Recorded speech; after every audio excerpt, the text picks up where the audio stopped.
ኤሮስም እንዲሁ በጊዜ መጀመሪያ ላይ በዚያ አስፈሪ የኪዮስ መሰንጠቅ በኩል መንገዱን አገኘ። ኤሮስ የአሻንጉሊት ቀስትና ገዳይ ያልሆኑ ፍላጻዎችን የታጠቀ ከመጠን በላይ የተመገበ ታዳጊ ሕፃን አልነበረም። አይ ያኛው ኤሮስ ወደፊት የሚመጣና በአታላዩዋ አፍሮዳይት የሚሸፈን ነው። ይህ ኤሮስ የመጀመሪያው ኤሮስ የተፈጥሮ ኃይል ነበር። አምላክም ሆነ ሰው ሊቋቋመው የማይችል ኃይል፣ ታላቅ ኃይል። በአንድ ወይም በሌላ ጊዜ ፍጥረት ሁሉ በማይገታው የፍቅር እቅፍ ውስጥ ራሱን ያገኘዋል። ይህ ሺህ መርከቦችን ወደ ጦርነት ያስጀመረ ፊት አልነበረም። ይልቁንም በነፍስ ውስጥ ያለ ያንን ፊት መመልከት የሚችልና ሀገራትን ወደ ጦርነትና ጥፋት እንዲሁም ለእንደዚህ አይነት ድርጊቶች ምክንያት ወደሚሰጥ ምክንያታዊ ያልሆነ ድርጊት የሚመራ ኃይል ነበር። ይህ ኤሮስ ሰብአዊ ቅርጽ የተሰጠው አይመስልም። ይልቁንም ከመብላት ከመጠጣትና ከመተንፈስ መሰረታዊ ፍላጎቶች ውጪ የሚከሰቱትን ታላላቅና ታናናሽ ክንውኖች ሁሉ የሚያንቀሳቅስ ጉልበት ሆኖ ቆይቷል። የሰው ልጆች ይህንን ኃይል በመፍራት ዳይፐር በማስቀመጥ እና የብር ክንፎችን በመስጠት ሊያላምዱት መሞከራቸው አይገርምም? ቀጣዮቹ አራተኛው ቲታኖች ናቸው። የሰማይና የምድር ልጆች ኦሺነስ። ከኦራኖስና ከጋያ የመጀመሪያ ልጆች አንዱ ኦሺነስ ነበር። ምድርና ሰማይ አለን፣ ስለዚህ ይህንን የዓለም ፕሮጀክት በትንሽ ውሃ መሙላት ይሻለናል። ኦሺነስ የዓለምን የብስ የሚከብ ታላቅ ዙሪያ ገብ ወንዝና በውስጡ የሚፈሱ ወንዞች ሁሉ ምንጭ ነው። ስለ ኦሺነስ ከስሙ መገባደጃና ከእህቱ ቴቲስ ጋር ከመጋባቱና የዚህን ታላቅ ዓለም ወንዝ የሚኖሩ ኒምፎች ኦሺኒድስ አባት ከመሆኑ በስተቀር እንደ ወንድ ከመገለጹ ውጪ ብዙም አልተባለለትም። እርግጥ ነው በጥንታዊ የግሪክ ስነ ኮስሞስ መሰረት የኦሺነስ ግዛት ፀሐይ፣ ጨረቃና ከዋክብት የሚወጡበትና በሰዓት መርፌ መውረድ የሚጀምሩበት እንዲሁም ጋያ የምትንሳፈፍበት ሰፊ የውሃ ወለል ነበር። አንዳንዴ የዚያ መገኘት ብቻውን በቂ ነው። አትላስ ይህንን ቲታን የምናስታውሰው በፓንቲዮን ውስጥ ባለው ቦታ ሳይሆን በተጣለበት ቅጣት ነው። እርሱ የኦራኖስና የጋያ የልጅ ልጅ የልጆቻቸው የኢያፒተስ እና የክላይሚን ልጅ እንዲሁም እጅግ አስፈላጊ ለሆነው ቲታን ለፕሮሚቲየስ ወንድም ነበር። አትላስ ሰፊ ትከሻዎችና እነሱን የሚመጥን ሥራ ያለው ቲታን ነው። በአንዱ ትረካ ስልጣኑን ከቀደምቶቹ ላይ እያደላደለ ከነበረው ከዜውስ ጋር ተጋጨ። አትላስ የወንድሞቹን እና የአጎቶቹን ወገን ያዘ። እናም ተሸናፊው ወገን መምረጥ በጭራሽ ጥሩ አይደለም። በሌላኛው ታሪክ የአትክልት ስፍራ ወዳድ ወደ ሆነው ምድራዊ ንጉስነት ዝቅ ተደርጓል። በምድር ዳርቻ የሚገኙት የአትክልት ስፍራዎች የሄስፔራይድስ በዚህም በሚያስደንቅ የአትክልት ስፍራ ውስጥ እጅግ አስደናቂ ፍሬ ያለው ዛፍ ይበቅል ነበር። ወርቃማ ፖም ወይም ሐኪምን ሊያርቅ የሚችል ነገር ግን አማልክትንና ሰዎችን ከችግር የማያርቅ ፍሬ። ለሜዱሳ እጅግ በጣም አጭር የዘጉር መቆረጥ ሰጥቶ የተመለሰው ፐርሲየስ ስለዚህ ጣፋጭ ፍሬ ሰምቶ ስለነበር መቅመስ ፈለገ። አትላስ አይሆንም አለ። በዚህ ጊዜ ፐርሲየስ የጎርጎኗን አሁንም ድንጋይ የሚያደርጉ አይኖች አሳየው። እናም በቅጽበት አትላስ ኃይል ትከሻዎቹን ከምድር አንስቶ እስከ ሰማይ ጠርዝ ድረስ ሰበቀ። ይበልጥ እያደገ ሲሄድ የሰማይ ስር የሰደደ ድጋፍ የሆነ ተራራ ሆነ።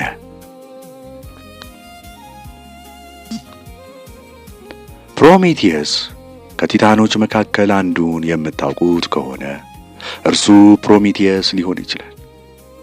የሮማንቲክ ገጣሚዎች ውድ የኢንላይትመንት ምሁራን ተመራጭ ዘይቤ እና የአርት ዲኮ ቀራጺያን አነቃቂ ሞዴልም ነበር።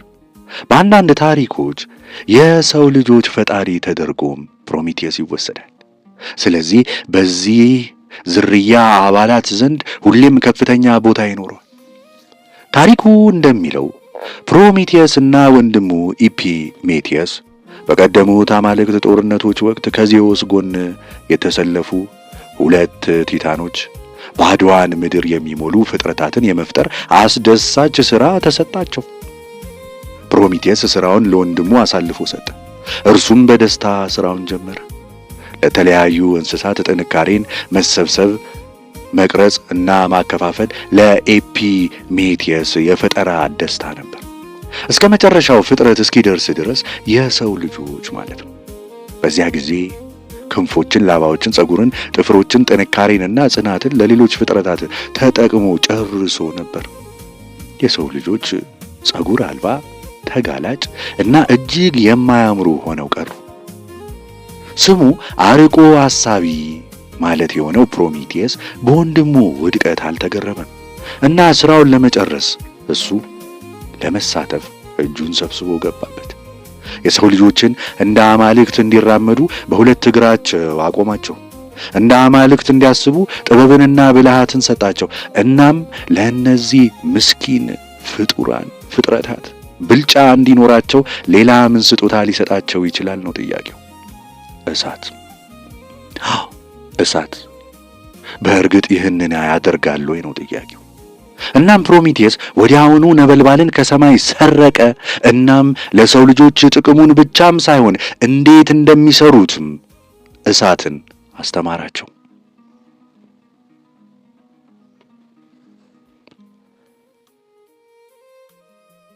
ባለጌው አምላክ ዜውስ በዚህ በፕሮሚቴስ ድርጊት ሁኔታ አልተደሰተምና ከቲታኑ ጋር የሂሳብ ማወራረድ ፈለገ። የኛ ውድ ፕሮሚቴስ ከኤል ሱፕሬም ከበላይ ገዢው ጋር በዚህ አደገኛ ሁኔታ ውስጥ ሆኖ እንደተለመደው ተንኮለኛ እናም ሁሉ ጊዜም ተንኮሉን ራሱን ወደ ባሰ ችግር ውስጥ በሚከትበት ጊዜም ቢሆን መተናኮል አለበት። አንድ ውድድር ወይም የጣዕም ፈተና አዘጋጀ። ዳኛው ደግሞ ራሱ ዜውስ ሆነ። ፕሮሚቴስ አንድን ላም ወስዶ ወደ ተለያዩ አካላት ከፋፈላት፣ ቆዳ፣ ስጋ፣ ስብ፣ ጨጓራ ምናምን እያለ። ከዚያም ስቡን በአጥንቶቹ ዙሪያ ጠቅልሎ በላም ቆዳ ሸፈነው።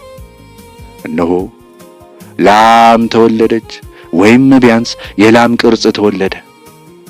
ከዚያም ፕሮሚቴስ ጣፋጩን ስጋ በጨጓራው ውስጥ ሞላው። በዚህም የቀደመ የግሪክ ሃግስ ስሪት ተፈጠረ። አሁን ዜውስ የመረጠውን ክፍል የሚወስድበት ጊዜ ደረሰ። ቀላል ምርጫ። ዜውስ የተተፋውን የላም ቆዳ መረጠ። በውስጡም አልሚና ጣፋጭ ይዘት ያለ መስሎት ነበርና። ፕሮሚቴስ ደግሞ ተሸናፊውን ክፍል ለዝቅተኛዎቹ የሰው ልጆች ሰጠ። በታላቅ ቁጣና መጸየፍ ዜውስ ሽልማቱን ፈታው። የሚንጠባጠበውን የብልግላግ ውህድ መብላት ቢችል እንኳ በፕሮሚቴስ ላይ የነበረው ቁጣ ራት የመብላት ፍላጎቱን ባበላሸበት ነበር። ቲታኑ ለጋስነቱን ከተቀበሉት ጋር ተመገበ እና ለአምላክ ሁሉ አባት ምስጋናውን አቀረበ። ይህ ዜውስ ለፕሮሚቴስ የነበረውን ጥቂት በጎ ፈቃድ ሙሉ በሙሉ ለመቁረጥ በቂ ባይሆንም እንኳ ፕሮሚቴስ አሁንም ራሱን መቆጣጠር አልቻለም። አንድ ምስጢር ነበረውና ሰማያትን ሊቀደድ የሚችል ምስጢር። ቴቲስ የተባለች ቆንጆ ኒሬድ የዜውስንና የወንድሙን የፖሲዶንን ዓይን ስባ ነበር። የትኛውም አምላክ በፍቅር ጥያቄው ረቂቅ አልነበረም። ነገር ግን በጉዳዩ ላይ ፈጣንም አልነበሩም። ሚስተር አርቆ አሳቢ የባህርና የሰማይ ጌቶች የጠረጠሩትን ችግር በትክክል ያውቅ ነበር። ከቴቲስ የሚወለድ ወንድ ልጅ አባቱን እንደሚያጠፋ በዕጣ ፋንታ ተወስኖ ነበርና ፕሮሚቴስ ውጤቱን ከማበላሸትና የአማልክቱን ጭንቀት ከማብረድ ይልቅ ትንሽ ዕውቀት ብዙ ዋስትና ሊሰጥ ይችላል ብሎ አሰበ። ነገር ግን ስሌቶቹ ተሳስተው ነበር። ዜውስ ወደ ኮከሰስ ተራሮች ጎትቶ ወሰደው። እናም ከአለት ጋር በሰንሰለት አሰረው። በየቀኑ እርሶ ታውቃላችሁ ማን እንደላከው የሚገመት ንስር የፕሮሚቴስን ጉበት ይቦጭቅና ይበላ ነበር። በየሌሊቱ የተጎዳው አካል እንደገና ጉበቱ ይበቅልም ነበር። ታላቁ በጎ አድራጊያችን እንዴት ተሰቃየ! መከራው ፈጽሞ የማያልቅ በሚመስልበት ጊዜ ግዙፍ ጡንቻዎችና ቀላል የማይባል ብልህነት ያለው ሄራክለስ መጣ። እርሱም ከካይሮን ከሴንታሩ ጋር በሚደረግ ትንሽ የሟችነት ኢመሞትነት ልውውጥ ሰንሰለቶቹን ለመበጠስ ከፕሮሚቴስ ጋር ተዋዋለ። የሆነ ቦታ ላይ ፕሮሚቴስ ኢመሞትነትን ወይም ኢሞርታሊቲን አጥቶት ነበር። እናም ካይሮን በከባድ ሕመም እየተሰቃየ ሽልማቱ የሌለበትን የሞት አልባነት ሁኔታን አግኝቶት ነበር። በመጨረሻም የፈረስ ሰውየው በሰላም መሞት ቻለ እና ቲታኑ እንደገና ነፃና ለዘላለም መኖሩን መልሶ ተቀዳጀ። ፕሮሚቴስ ተፈታ።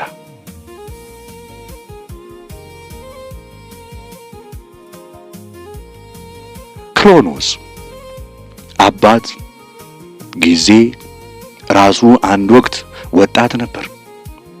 እናም እንደ ብዙዎቹ ወጣት ወንዶች ልጆች የአባቱ ጠላት ነበር። ለምን ተስማምተው መኖር አልቻሉም ነው ጥያቄው። ኦራኖስ በሰማይና በሚስቱ በምድር ላይ ቀናተኛና ጨካኝ ገዢ ነበር። ስትወልድ ኦራነስ ልጁን በእናቱ ሆድ ውስጥ ጥልቀት ቀበረው። ከማህፀን ወደ መቃብር የሚደረገው ጉዞ በጣም አጭር ነበር። እናም ለእነዚህ ቲታኖች የተለመደ ስፍራቸውም ነበር። ነገር ግን ክሮኖስ ይህንን አልተቀበለም። በእናቱ እርዳታ ወደ ብርሃን መንገዱን ጫረ። እናም ሲወጣ ዳግም ሲወለድ ማጭድ ተሰጠው። ከእናት ምድር የተገኘ ኃይለኛ መሳሪያና በቲታን እጅ ውስጥ አስፈሪ የሆነ የጦር መሳሪያ ነበር ማጭዱ። ታጥቆ እና ለጠብ ተዘጋጅቶ አባቱን አጠቃ። ጦርነት በሰማይ ሆነ። ጊዜ አሸናፊ መሆኑ ተረጋገጠ። እናም ከአባቱ የተወሰደው ዋጋ ከባድ ነበር። የኡራኖስ ደም ከሰማይ ተንጠባጠበች። እናም ከታች ያለውን ለማፈር ሲዳብር ጭራቆችን አስገኘች። ከክፉ ዘር ጃይንቶች ፈነዱ። እነሱም በእህቶቻቸው ኤሪኒየስ ወይም ፊውሪየስ በቤተሰብ ወንጀል የተበቃዮች ውስጥ ታጀቡ። ነገር ግን የክሮኖስ የበቀል እርምጃ አልተጠናቀቀም ነበር። ጨካኙ አባቱ ከእንግዲህ እንዳይወልድ በማጭዱ አንድ ጊዜ በማንሸራተት የኡራኖስን የወንድነት አካላት ከሰውነቱ ለይቶ ወደ ተናወጠው ባህር ወረወረው። ባዷቸውን ወደ ታች አልሰጠሙም። እየፈሰሱ ሲሄዱ የባህርና የዘር ፈሳሽ ውህደት ያቺን በግማሽ የባህር ዛጎል ላይ የምትገኘውን የአፍቅር አምላክ አፍሮዳይትን ወለደ። አሁን ክሮኖስ ሰማይን ይገዛል እና ዓለምን በራሱ ጊዜ ያስኬዳል። እህቱን ሪያን አገባ። እናም እነርሱም ደስተኛው ጥንዶች አዳዲስና መለኮታዊ ልጆችንም አፈሩ።